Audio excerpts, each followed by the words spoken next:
जो सोसाइटी है, जो हमारे समाज में है, उसमें एक भ्रमित करने की कोशिश जहाँ हो रही है, वहीं कहीं ना कहीं सोसाइटी को डिवाइड करने की भी कोशिश हो रही है। और जब जब कोई भी देश इस तरह से डिवाइसिव नियत के तहत चलाया जाता है, तो हमेशा उस देश को नुकसान ही हुआ है।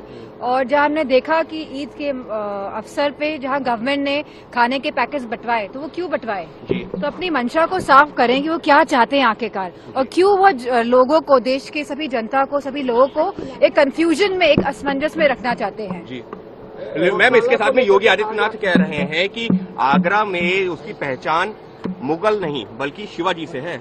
हम ये कहना चाहते हैं, जो दलित सांसद जिसपे करनी सेना द्वारा हमला किया गया था, तो ये भारतीय जनता पार्टी की सरकार और प्रशासन की जिम्मेदारी बनती है कि जिस तरह से हमला हुआ, सबसे पहले तो हम उसकी निंदा करते हैं।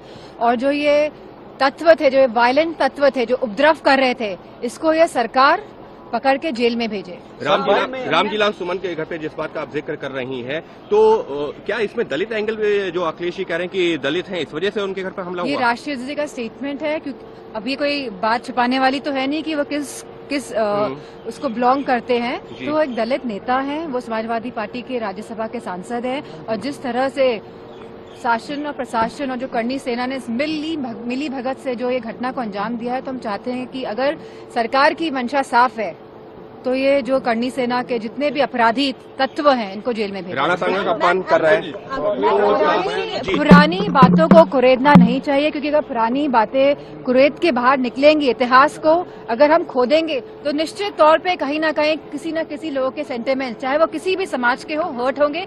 तो समाजवादी पार्टी एक प्रोग्रेसिव पार्टी है, डेवलपमेंट के तहत वह देश को आगे ले जाने की बात करती आई है, हमेशा करती रहेगी।